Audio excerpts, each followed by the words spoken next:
My name is Emma, and I would like to share a story about something that happened between me and my son Liam. It's not easy to talk about, but I've kept it inside for too long. Liam is currently 19 years old, and this all began a few years ago after my husband Mark passed away. Losing Mark was one of the hardest things I've ever experienced, and it was initially difficult for Liam and me to navigate life without him. That night was by far the craziest yet most exciting night I have ever experienced in my life. He was quiet and reserved, spending most of his time in his room or with friends. He avoided talking about Mark or anything related to his death, so I didn't want to push him. Instead, I tried to make our house feel as cozy and welcoming as I could by cooking his favorite meals, leaving small notes of support on his desk, and making sure he knew that I was always available if he needed to talk. For months, however, Liam stayed aloof. One evening, as I was cleaning up after dinner, he came into the kitchen. His unexpected appearance startled me, but I was glad to see him because he didn't often. "Do you require assistance?" We worked in silence for a while, and I couldn't help but feel a little relieved that it was the first time he had willingly spent time with me in what seemed like forever. "Mom," he said in a steady but gentle voice, and I turned to face him, surprised by the offer. "Sure, you can dry the dishes," I said, passing him a towel. "How was school?" I inquired in an attempt to strike up a discussion today. He said, "It's fine." Without looking up, I didn't push him any further. "If you ever want to talk, I'm here," I added. I glanced at him out of the corner of my eye, and he nodded. Over the next few weeks, I noticed that Liam was spending more time with me, sitting with me in the living room while I watched TV or helping me with small household chores. He even started to open up, telling me about his classes and his plans for college. I felt like we were finally returning to some sort of normal. But one evening, something happened that made me doubt everything we were having for supper. Liam had prepared a simple pasta dish that night that he had learned from a friend, and he looked at me and said, "You're an amazing mom." I tried to keep my tone light as I chuckled a bit and dismissed the comment, saying, "Thanks, Liam. That means a lot." However, his attitude remained the same. He gave me a look of intensity that made my stomach turn. "What's the matter?" I wanted to thank him for everything, but he answered fast and shook his head when I asked in a quiet but cautious voice. I nodded, not knowing how to react. Felt weird, but I convinced myself that I was overanalyzing it. He was just being kind, wasn't he? Although the wild night had not yet occurred. This was undoubtedly the beginning of it, since things began to shift following that night. I initially thought it was cute that Liam started to hang about me more frequently, finding excuses to sit near me on the sofa or stay in the kitchen when I was cooking. I told myself that he was just trying to get back in touch with me after all the time we'd spent grieving in our own ways. But then there were the times when his eyes would stay on me longer than they should, and his compliments became more frequent and personal. "You look really nice today, Mom," he said one morning as I was washing dishes at the sink.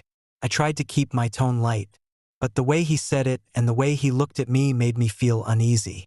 One evening, we were sitting on the couch watching a comedy that Liam had picked out. Halfway through, I noticed that he was sitting closer than usual. Our shoulders were almost touching, and when I moved slightly, he didn't move away. "You're always so busy," he said, abruptly breaking the silence. "You never take time for yourself. Moms take care of everything." Liam shook his head and stared at me. "You do too much. You deserve a break," he said, and his words made my chest constrict. "It's kind of you to claim that," I answered. "But I'm actually okay, and I had trouble sleeping that night." I lay in bed and kept thinking about the incident while I stared at the ceiling. Was it a harmless gesture? Or was I seeing things? What was happening between us I would soon find out in the days that followed. I noticed Liam finding reasons to be near me more and more. If I was cooking, he'd come into the kitchen to talk. If I was in the garden, he'd wander outside and sit with me. His compliments continued, each one making me feel more unsettled, and to be honestly, I noticed myself doing the same more often too. "You make this house feel alive," He said one afternoon as I folded laundry. I froze for a moment, unsure of how to respond. "Thank you, Liam," I said, finally forcing a smile, but deep down I couldn't shake the feeling that something was changing, and not in a way I was comfortable with. The unease I felt grew bigger and bigger. I tried to tell myself I was imagining things, that Liam was just being kind. Maybe even trying to make up for the distance between us after Mark's death.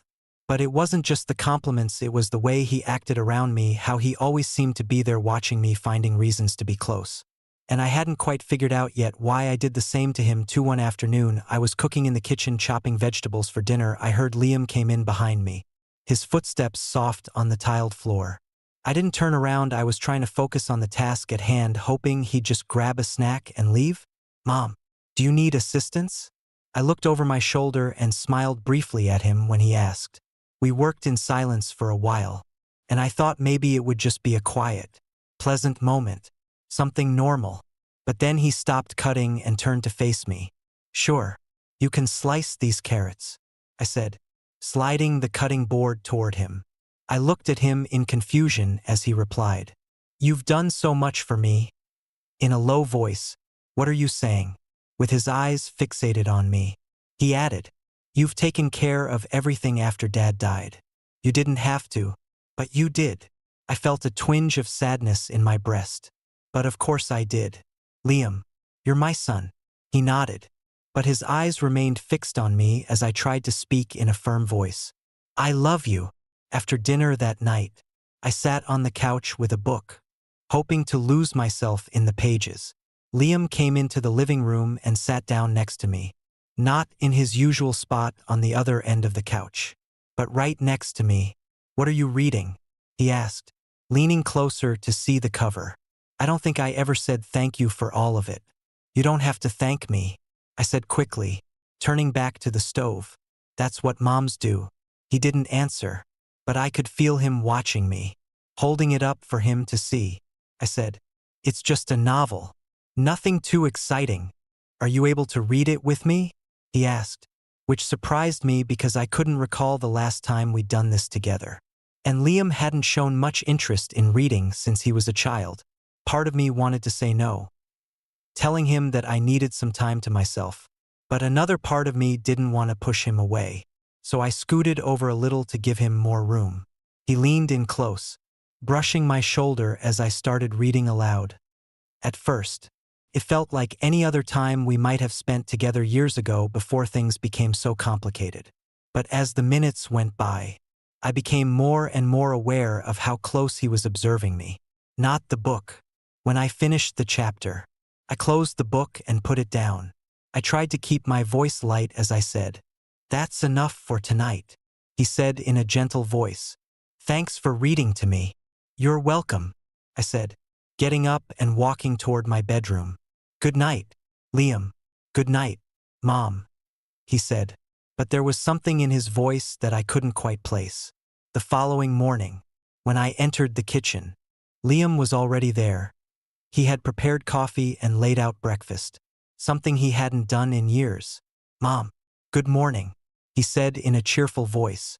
"I made you some. Thank you, Liam." I cautiously sat down at the table, and he sat across from me, watching as I took a sip. "You work so hard," he said abruptly, "and you deserve to be taken care of too." I swallowed hard, not knowing how to respond, but I finally said, "But you don't have to do all this for me." "I want to," he said firmly. After breakfast, I withdrew to the garden to clear my head. The air was cool, and the scent of blooming flowers filled the air. I sat on the bench, trying to make sense of everything. Not sure how long I'd been sitting there when I heard footsteps behind me. I turned to see Liam approaching me, his hands in his. "You've been quiet lately," he said. "Finally." "I've just had a lot on my mind," I replied, maintaining eye contact with the garden. "Even though part of me wanted to say no," he said, and he sat down next to me, leaving a small gap between us. For a while, we were silent, with the only sounds coming from the rustling leaves and distant birdsong. The question caught me off guard, and I hesitated before responding. "Why would you think that?" he asked in a soft but serious tone. "I don't know. I just feel like maybe I've done something to upset you. You haven't upset me, I said quickly. I've just been tired. He nodded but said nothing else. After a few more minutes, he got up and said quietly, I'll leave you alone. A knot of guilt formed in my breast as I watched him return home. He hadn't done anything wrong, had he? So why did I feel so uneasy? The days that followed felt strange, as though a heavy cloud had settled over the house. I tried to act normal, cooking meals, tidying up, and going about my usual routine. But I couldn't shake the tension I felt whenever Liam was nearby. He hadn't done anything overtly wrong, but his presence lingered in a way that felt different, and then one night I made a conscious effort to keep some distance. After dinner, I retreated to my bedroom earlier than usual. Hoping for some quiet time to myself, I curled up with a book. Letting the soft glow of the lamp creates a small cocoon of warmth. It felt like a rare reprieve from the unsettling dynamic that had begun to develop. I felt tension and excitement in me when thinking about Liam, and it was the first time I recognized it. Caught me off guard, as I couldn't accept the fact that Liam was my own son. But just as I started to relax, there was a soft knock at the door. Mom's voice was low, almost hesitant. I hesitated before answering yes. Can I come in? When I looked at the clock, I saw that it was late. Much later than Liam typically went to bed. I sat up a little. Crack it, he said. I just wanted to talk. With a groan, I put my book down and entered. The door creaked open, and Liam entered. In some ways, he didn't appear like the self-assured young man he normally played. Instead, he resembled the youngster I used to console after his childhood nightmares. He remained in the doorway for a while, seemingly undecided about approaching. What's on your mind? I patted the edge of the bed and he sat down. His movements slow and deliberate, and for a moment he didn't say anything. His eyes were fixed on the floor, and then he looked up at me.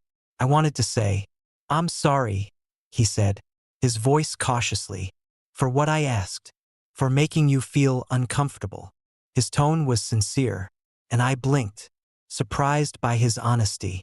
Liam, I began, but he interrupted. I just have been feeling a lot of things, and I don't really know how to deal with them, he said, his voice cracking slightly. His words lingered in the air, laden with significance that I was unable to completely comprehend. I reached out and put a hand on Liam's shoulder, saying softly, It's okay to feel confused sometimes, but you need to. Remember that I'm your mom and our relationship has boundaries. He nodded, his eyes glistening with unshed tears. I know, I'm sorry, he said again. His voice barely above a whisper. I gave his shoulder a reassuring squeeze before pulling my hand away.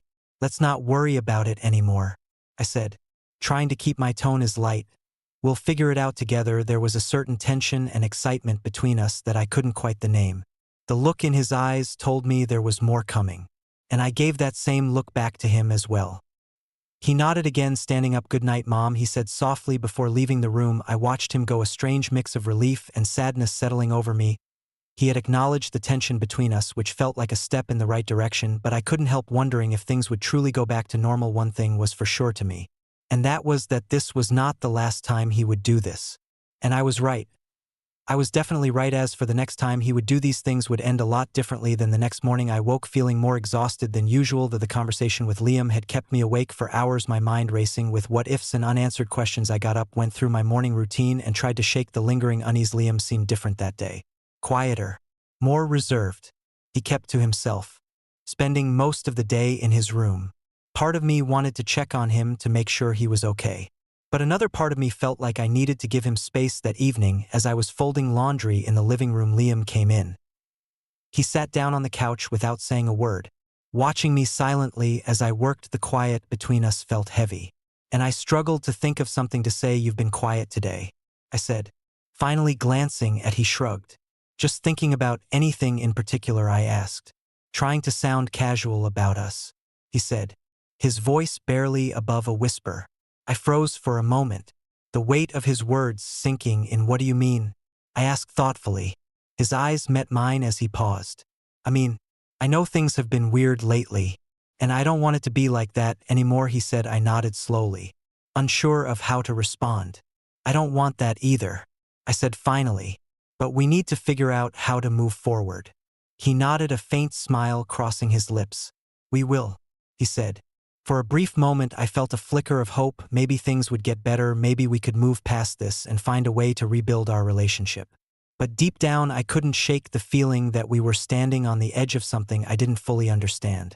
Or maybe I did understand it, but I did not want to accept it yet. The quiet unease that had settled over the house didn't go away. Liam tried to act normal, but I could see the struggle in his eyes. The way he hesitated before speaking or lingered too long when we crossed paths. I wanted to believe his apology marked the end of everything, but deep down I knew it wasn't that simple. And then one evening, as I was lying in bed scrolling through my phone in an attempt to unwind, it happened again. I had just started to nod asleep when I heard a light tap at my bedroom door. Mom. Liam's voice was gentle and almost hesitant. It was late, and the only sound in the house was the subtle creak of the ceiling fan above me.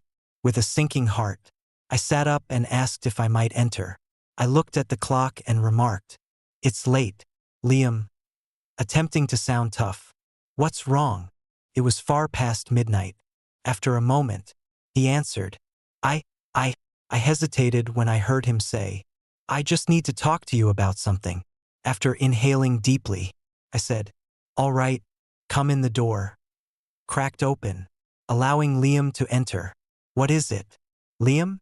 He appeared uncertain, his hands stuffed in his pockets as he hovered close to the doorway. I tried to speak steadily, but he hesitated, his eyes darting from me to the floor. "I've been thinking a lot about what I said the other night," and he started off in a low voice. "I just feel like I need to be honest with you," he said, and my chest constricted as I sat down on the edge of the bed. He moved closer, his voice trembling slightly, and I said, "I know it's wrong and I've tried to ignore it, but I can't stop thinking about you, Mom." I stared at him, my mind racing. "Liam, you can't." He interrupted me before I could finish. I'm aware that what he said was hurried and desperation-filled, but I can't help myself. I don't know how to stop feeling this way because you've been everything to me since my dad passed away. You're strong and kind, and you've done so much for me. His words hit me like a physical blow, leaving me speechless and immobile as his confession lingered in the air. "Liam, you're my son," I finally said, my voice trembling. "I love you, but not like that. This must end." He nodded, his shoulders slumping. "I'm sorry," he said softly. "I know you're crying, but I just needed to tell you," he said, reaching out and placing a hand on Liam's shoulder. "What you're feeling is a result of everything we've been through, and it's not real. You're young and confused, but this isn't right. We need to work through this together. I had no intention of hurting you. We can't let this to go on." Even though I know I expressed how sad it was to see him. "You're a good person, Liam, and you'll get over this." He wiped his eyes and slowly got to his feet. "Good night, Mom," he said in a barely audible voice. "Good night," I replied, watching as he left the room and shut the door behind him. I locked the door and sat down on the bed with shaking hands, feeling overwhelmed with guilt and confused, wondering what I had done that could have caused this. I loved Liam with all of my heart, but I couldn't ignore or dismiss his feelings that night. When I was barely able to sleep, I tried to understand what he had said, rehearsing it over and over in my mind. Liam was quiet the following morning, but I secretly doubted it. I told myself it was only a phase, a time of bewilderment that would pass. I felt a strange mixture of relief and sadness when he left for school. I tried to concentrate on my work during the day, but my thoughts kept returning to our conversation, and I couldn't get rid of the feeling that this wasn't over. When Liam returned home that evening, he seemed aloof, avoiding eye contact, and withdrawing to his room almost immediately. I wanted to talk to him to make sure he was okay, but I wasn't sure where to begin. Later that night, as I sat in the living room gazing at the TV without actually watching it, I felt imprisoned and confused of how to manage the issue without making it worse. The house was silent, and I could feel the weight of everything bearing down on me. When I heard footsteps behind me, when I looked around, I saw Liam waiting in the doorway with an enigmatic expression. "Can I sit with you?" he said. I paused for a second before nodding, and he moved over to the couch, leaving a small space between us for a while. The tension between us was almost unbearable. "Mom," and he finally said in a soft voice, "I don't want to lose you." "You won't," I said quickly. "But we need to set boundaries, Liam. For both of us." He looked up at me, his eyes full of emotion, and I gave him a small smile, hoping to reassure him. But I knew it would take time. As I sat there, I felt a glimmer of hope that we could get past this. But I tried to act as though nothing was wrong. But the truth weighed heavily on me. The house was quiet, and the cool night air blew gently through my open window. I tried to let the rhythmic hum of the fan lull me to sleep, but my mind wouldn't settle. I hoped that acknowledging the situation and setting boundaries would help us both move forward. But something deep inside told me that silence wasn't enough to mend what had been broken. So, one last night, I went to bed early, exhausted from a day spent trying to keep my thoughts from spiraling. "Mom." Liam's voice was barely a whisper, but it was unmistakable. So I sat up and reached for the bedside lamp.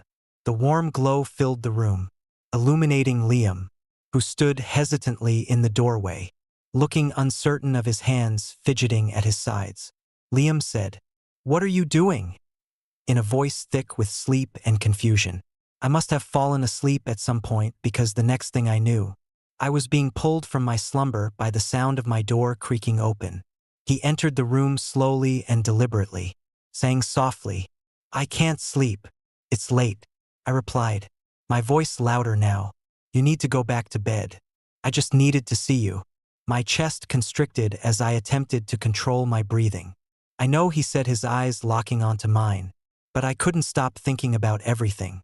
I swung my legs over the side of the bed, sitting upright. "Liam, I was thinking about you too, but we talked about this."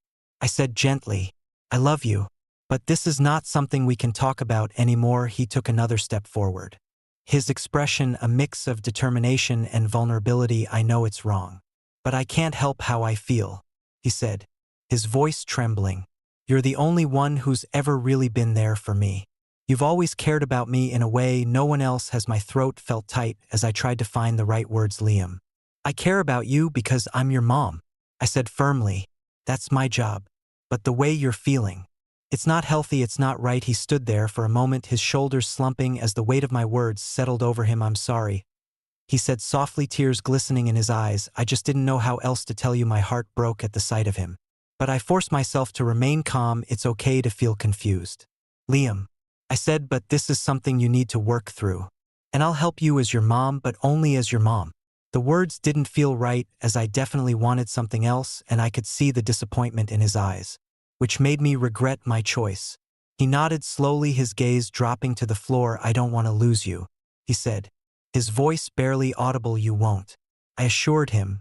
"But we have to move forward, Liam, for both of us." And when I said those words, something in me shifted. All of a sudden I asked myself, what am I doing? Why am I unable to just assist my youngster in his desires? He's my kid, and I didn't want it anymore after seeing how unhappy he was by my words. In addition, I loved the notion of what he wanted, perhaps because I too missed Mark a lot. After a moment of stillness, I added, "You know what? Come here, honey." I invited him to sit next to me, and he moved towards me. I said, "Look me in the eyes." And he did the same. It was like a bomb of tension exploding. And then we kissed. It was so good that I made sure the kiss deepened. And after a minute or two, he reached back and stopped kissing. This wasn't because he was unsure or anything, but rather because he began grabbing me in places that only Mark had previously. And as you can probably tell, we went even farther. I hope you now understand why I said that this was the most bizarre yet thrilling night of my life. "Are you okay?" he said. "Yes, honey." To which I replied. The room was quiet for 10 or 20 minutes, I believe, save for the faint hum of the fan. Then Liam turned and walked toward the door, pausing in the doorway to look back at me. "Good night, Mom," he said in an emotional voice. "Good night, Liam," I said, my heart hurting as I watched him go. "Thank you for everything." "I have to thank you," "Mom," he said when the door clicked shut behind him. I let out a shaky breath, the tension in my chest finally easing. I lay back down, staring at the ceiling as the events of the past few weeks replayed in my mind. I knew we still had a long road ahead. But for the first time, I felt a sliver of hope that we could find our way back to a healthier relationship. Finally, the tension had snapped, and the next morning Liam was quiet but composed. He joined me for breakfast. And while the conversation was light, I could sense a shift in his demeanor. He seemed more at ease, as though he had finally let go of some of the weight he'd been carrying over the next few weeks. Things began to feel more normal. Liam started spending more time with friends, and his focus shifted back to school and his plans for the future. We didn't talk about what had happened again. But the unspoken understanding between us was clear. We were both trying to move on. As we sat on the porch watching the sunset one evening, Liam turned to me and said, "Thanks for being patient with me. Mom, thank you for everything you do with me. Thanks for accepting me for who I am and helping me on every aspect, even on aspects where moms usually don't help their son." And I looked at him, surprised but touched by his words. I lay my hand on his arm. "Of course." He smiled when I told him that's what mothers do. And for the first time in what seemed like an eternity, felt real. I knew we would be all right, though I'm still not sure what I did, because it happened and has happened a few more times. In addition, I enjoy it myself. I know I help Liam a lot. Perhaps it's simply because we both want to make up for Mark's passing. Or perhaps there's another reason. I needed to share the story with someone to find out what other people thought about me stopping this with Liam. Or perhaps it's just more common than I realize. If you have any thoughts, please share them in the comments section. It would be greatly appreciated.